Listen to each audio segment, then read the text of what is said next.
Bonjour tout le monde! Avant de commencer, je voulais juste vous remercier d'être là. Et c'est le fun parce que la communauté s'agrandit, le nombre de visionnements augmente et puis c'est très motivant. Alors c'est ça, nous allons commencer! Comme je m'intéresse beaucoup à la cuisine, vous avez dû voir ça dans plusieurs de mes capsules. Certaines choses de la vieille cuisine, genre du Moyen-Âge, m'intriguaient beaucoup.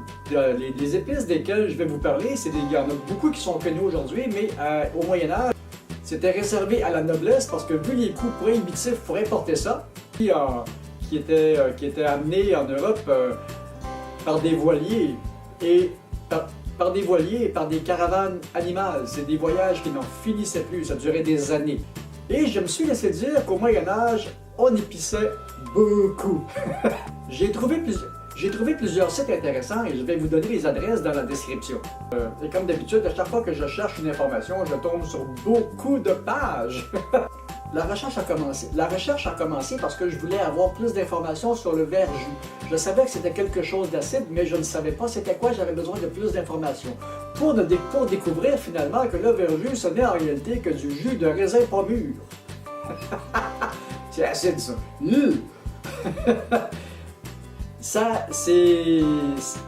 Ça faisait le même office dans la nourriture que le jus de citron ou le vinaigre.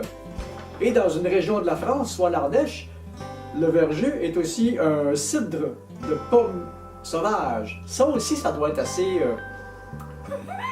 acide, merci. Maintenant, passons aux épices. La cannelle, on l'utilise beaucoup aujourd'hui, mais ce que je ne savais pas, c'est qu'au Moyen-Âge, on utilisait la fleur de cannelle. Beaucoup plus rare et beaucoup plus fin comme goût.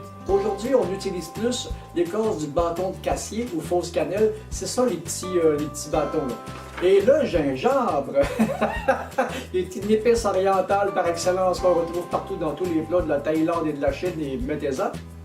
Là, on retrouve la mention du gingembre dans le corps des recettes françaises du Moyen-Âge. Puis, tant qu'à faire, à un moment donné, il va falloir que je regarde ça pour essayer de concocter quelques recettes du Moyen-Âge. Ça pourrait être le fun pour voir comment c'est fait, parce que j'ai trouvé beaucoup de recettes en plus de trouver les épices. Le galanga, ou au Moyen-Âge appelé garingal, c'est aussi un rhizome de la famille du gingembre, originaire de l'Indonésie et de la Chine. Ça s'utilisait à peu près de la même façon là. Et la noix de muscade qu'on utilise aujourd'hui, c'est juste le fruit à l'intérieur de la coque qui est produit par le muscadier. Le goût est assez fort et c'était aussi à l'époque employé comme analgésique. Ça, j'ai découvert ça aussi. On découvre des choses quand on fouille un petit peu. Là. Le clou de girofle, on le connaît encore aujourd'hui, mais c'était utilisé beaucoup au Moyen-Âge. C'est originaire des îles Moluques. Et le clou de girofle, c'est les boutons, les fleurs qui sont séchés, qui viennent du giroflier. Il était aussi utilisé comme antiseptique. Et puis, la meilleure façon de l'utiliser, c'est de le réduire en poudre comme il faisait au Moyen-Âge. Le poivre, que dire du poivre? Le poivre, que dire du poivre? C'était originaire des côtes de Malabar. C'est à l'origine d'une petite baie qui vient d'une plante grimpante. Vous avez déjà sûrement vu le poivre vert, qui est la version pas mûre, qui une fois séché devient le poivre noir. Et vous connaissiez aussi le poivre blanc, qui est la baie complètement mûre, qui est rouge, décortiquée et réduite en poudre. Ça fait le poivre blanc. Ça aussi, j'étais pas au courant. Ça non plus, j'étais pas au courant de ça. Je le découvre en même temps que vous. Un autre poivre plus rare, le poivre long, c'est de la même famille que le poivre originaire de l'Inde. C'est des petites grappes très serrées. C'est très peu utilisé aujourd'hui, encore un petit peu au Moyen-Orient puis en Afrique. Une que je connaissais pas non plus, la maniguette, ou graine de paradis, ou poivre de Guinée. C'est la graine séchée d'une plante à rhizome qui est de la même famille que le gingembre. Il y a même large le gingembre là-dedans. Là. On ne l'utilise presque plus aujourd'hui.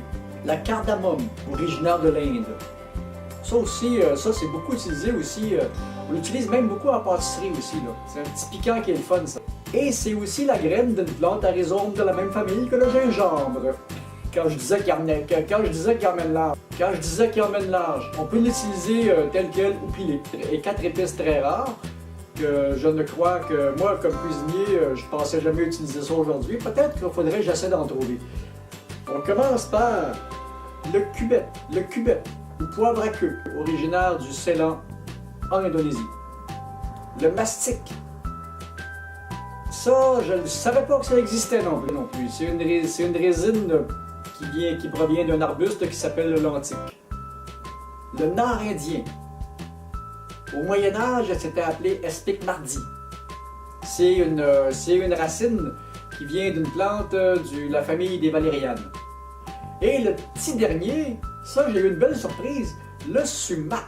C'est la baie séchée d'un arbuste méditerranéen qui s'appelle le sumac des corroyeurs. Et j'ai découvert que le sumac, c'était très très proche de notre arbuste endémique ici, là, qui est un envahisseur absolument diabolique, que nous on appelle le vinaigrier. C'est la même et c'est les baies qui sont utilisées de cet arbre-là qui donnent un goût acidulé au mets. Ça, c'est une belle surprise. Alors, maintenant qu'on a vu les principales épices du Moyen-Âge, si vous avez aimé la vidéo, eh bien laissez-moi un petit pouce bleu, partagez la vidéo, et puis abonnez-vous, et puis, ben c'est ça! À la prochaine! Et puis moi, ben...